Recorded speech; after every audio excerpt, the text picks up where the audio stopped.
In other news, Exogeny Corp is still denying reports that one of their survey teams has gone missing in the Hades Gamma Cluster.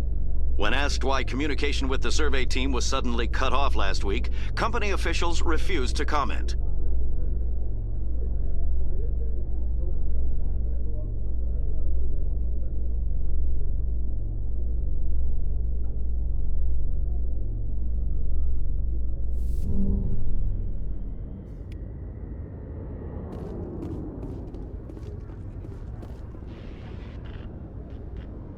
I've got big news for you, Shepard. Captain Anderson is stepping down as commanding officer of the Normandy. The ship is yours now.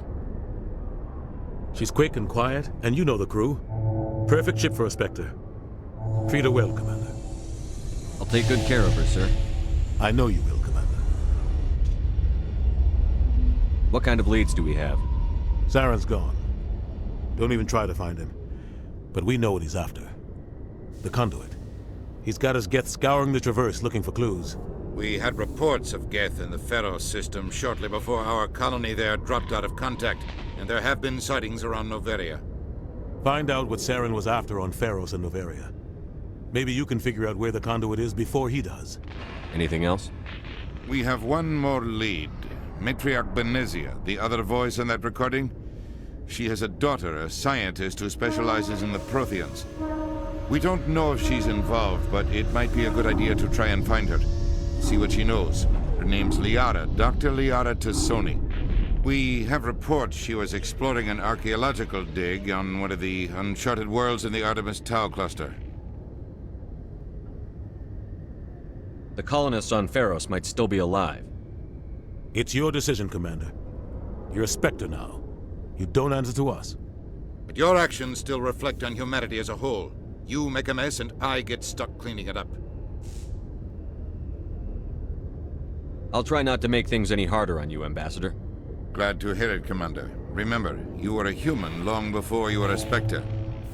I have a meeting to get to. Captain Anderson can answer any questions you might have.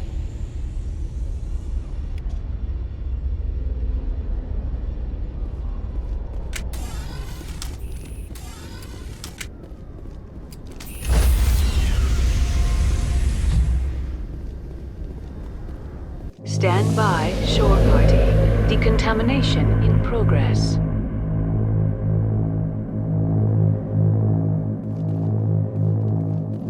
Decontamination in progress.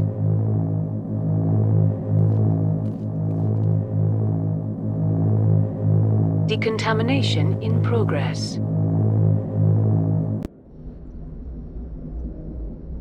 I heard what happened to Captain Anderson.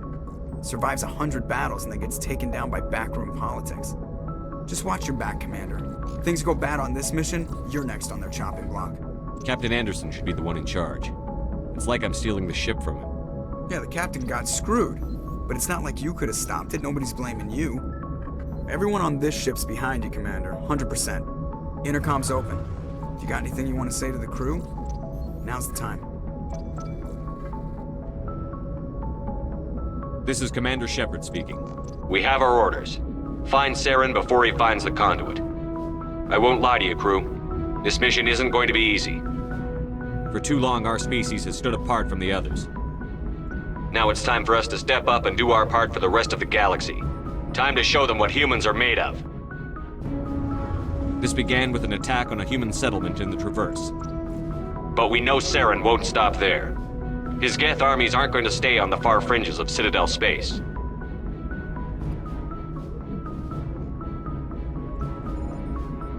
Humanity needs to do this. Not just for our own sake, but for the sake of every other species in Citadel space. Saren must be stopped, and I promise you all, we will stop him. Well said, Commander. Captain will be proud.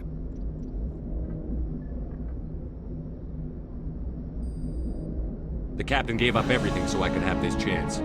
We can't fail. Yes, sir.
Anything you need, Commander? Just trying to get a sense of where the crew's at. Thoughts? I've wasted enough of your time for now, Commander. We'll have time for personal debriefings later. We'll talk another time, Lieutenant. Commander?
Thanks for bringing me on board, Commander. I knew working with a Spectre would be better than life at CSEC. Have you worked with a Spectre before? Well, no, but I know what they're like. Spectres make their own rules. You're free to handle things your way. At CSEC, you're buried by rules. The damn bureaucrats are always on your back.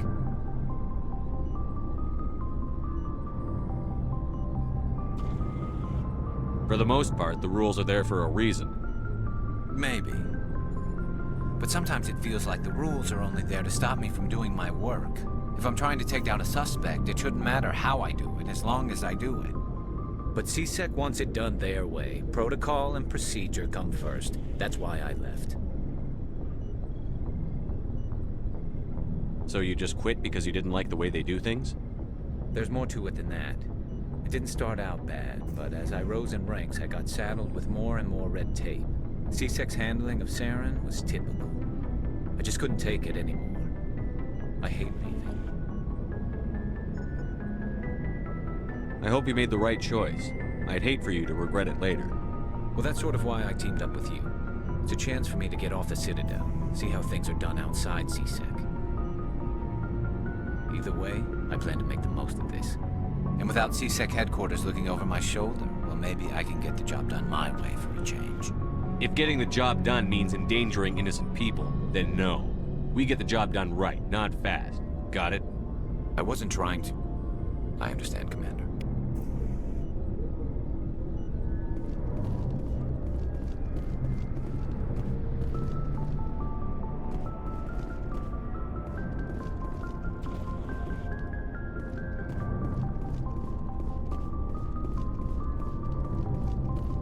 Nice ship you've got, Shepard. What can I do for you? What's your story, Rex? There's no story. Go ask the Quarian if you want stories. You Krogan live for centuries. Don't tell me you haven't had a few interesting adventures. Well, there was this one time the Turians almost wiped out our entire race. That was fun. I heard about that. You know, they almost did the same to us. It's not the same. It seems similar enough to me. So your people were infected with a genetic mutation? An infection that makes only a few in 1,000 children survive birth? And I suppose it's destroying your entire species? I suppose it isn't all the same. I don't expect you to understand, but don't compare humanity's fate with the Krogan. Sorry, Rex. I wasn't trying to get you upset. Your ignorance doesn't upset me, Shepard. As for the Krogan, I gave up on them long ago. The genophage infected us, but it's not what's killing us.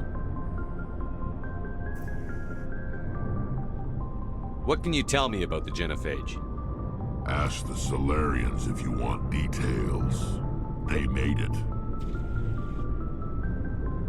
All I know, it makes breeding nearly impossible. Thousands die in stillbirth, and most never get that far. Every Krogan is infected, every one.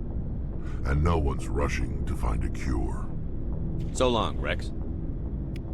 Shepard. Commander? Do you have a few minutes to talk one-on-one? I'm sorry, Commander. I need to get my duty squared away. I wouldn't mind talking more later, though. What's your opinion on the last mission? Kinda wish you'd got there sooner. No offense, I appreciate the rescue. I just wish... You wish we'd been able to save the rest of your unit? Yes, sir. If I had been more alert, we wouldn't have been cut down by an ambush.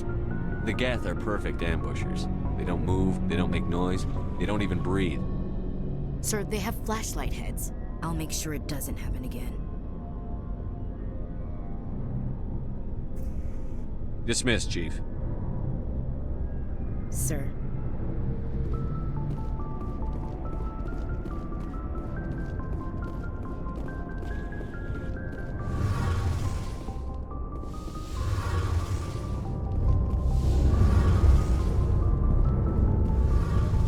Your ship's amazing, Shepard. I've never seen a drive core like this before. I can't believe you were able to fit it into a ship this small. I'm starting to understand why you humans have been so successful. I had no idea Alliance vessels were so advanced. The Normandy's a prototype. Cutting-edge technology. A month ago, I was patching a makeshift fuel line into a converted tug ship in the flotilla. Now, I'm sitting on board one of the most advanced vessels in Citadel space. I have to thank you again for bringing me along. Traveling on a vessel like this is a dream come true for me. I had no idea you found ship technology so interesting. It comes with being a Quarian. The migrant fleet is the key to the survival of my people. Ships are our most valuable resource. But we don't have anything like this. We make do with cast-offs and second-hand equipment. We just try to keep them running for as long as we can. Some of the fleet's larger vessels date all the way back to our original flight from the Geth. I can't believe your fleet's still using ships that are 3 centuries old. They're constantly being repaired, modified, and refitted. They aren't pretty, but they work. Mostly. We've tried to make ourselves as independent as possible on the flotilla, grow our own food, mine, and process our own fuel. But some things we just can't make on our own. A patch to maintain the hull integrity requires raw materials we just don't have. That's why our pilgrimages are so important. Tell me about your people. Our lives aren't easy. Resources are scarce, and we are constantly on the move. Everything we do must in some way contribute to the continuation of the migrant fleet. There are 17 million Quarians in the flotilla, and each of us relies on the others for survival. The bonds among my people are strong. Unfortunately, we have had to surrender many of the freedoms and civil liberties other species take for granted. What kind of freedoms? Well, it's illegal for parents to have more than one child. If our population grows too much, it would strain our resources to their breaking point. Of course, we also can't allow our numbers to become too few. If our population is in decline, the rule against single births is temporarily repealed. In extreme cases of population decline, incentives are even offered to encourage multiple births, though the Conclave hasn't had to take such measures in nearly a century. That's your government. The Conclave is our civilian branch of government. Each ship can elect a representative to serve on the Conclave and make decisions that affect the fleet as a whole. On matters that affect an individual ship, however, the captain has the final say. It's a tradition that dates back to the early days, when the fleet was governed by martial law. Fortunately, most captains nowadays are smart enough to have an elected council from their crew to give them advice and guidance. So the ultimate power rests with elected officials. In practice, the Conclave and the respective council for each ship tend to set the rules that govern our daily lives. But in theory, we are still under military jurisdiction. The 5 top-ranking military officials in the fleet serve on the Admiralty Board. These 5 have the power to overrule any decision by the Conclave in case of emergency. To do so requires unanimous agreement among the Admiralty, and they can only do this once. After that, the entire board must resign their posts. It's a safeguard that served us well. In nearly 3 centuries, the Admiralty Board has only overruled the Conclave 4 times. I want to know more about the Geth. I doubt I can tell you anything you don't already know. It's been almost 3 centuries since they drove my people into exile. All I know is the story of their origins. What they were when we created them, and how they turned on us.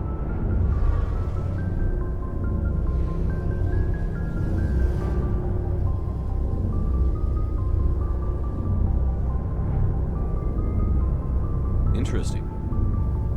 The Geth were originally created to serve as an automated manual labor force. Initially, their intelligence was as limited as any VI. Over time, we made small modifications to their programming to allow them to perform more varied and complex tasks, bringing them closer and closer to true AI status.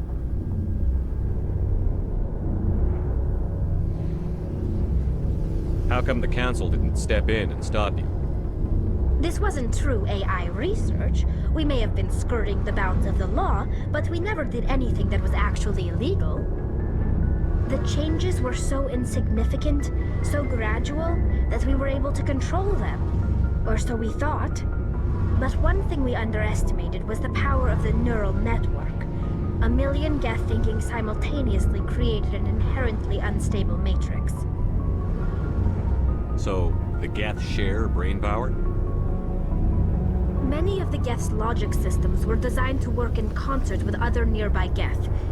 Basically, the more of them you have in a group, the smarter they are.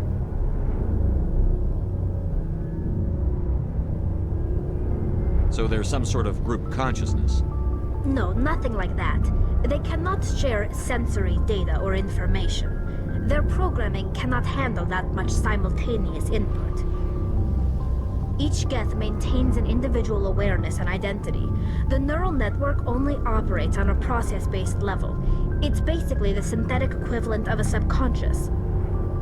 But when they're in close proximity, they can coordinate low-level functional processes, freeing up more capacity for original or independent thought.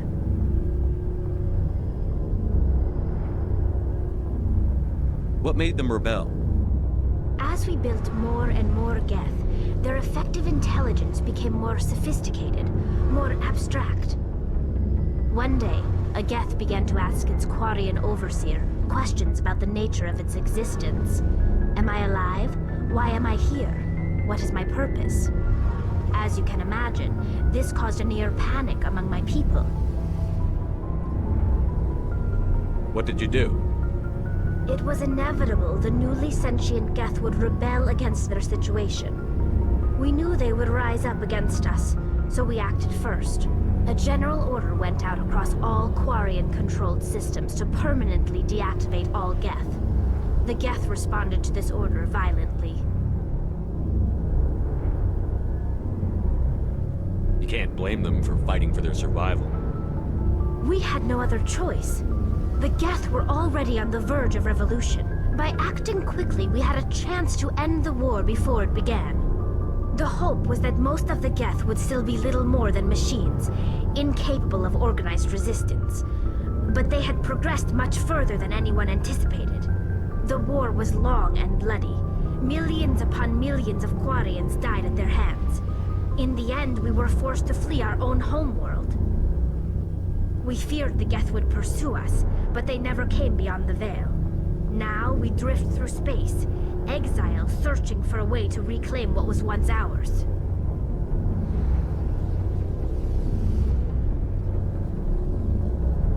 I want to know more about the pilgrimage. When my people reach maturity, We leave our birth ships and seek acceptance with a new crew.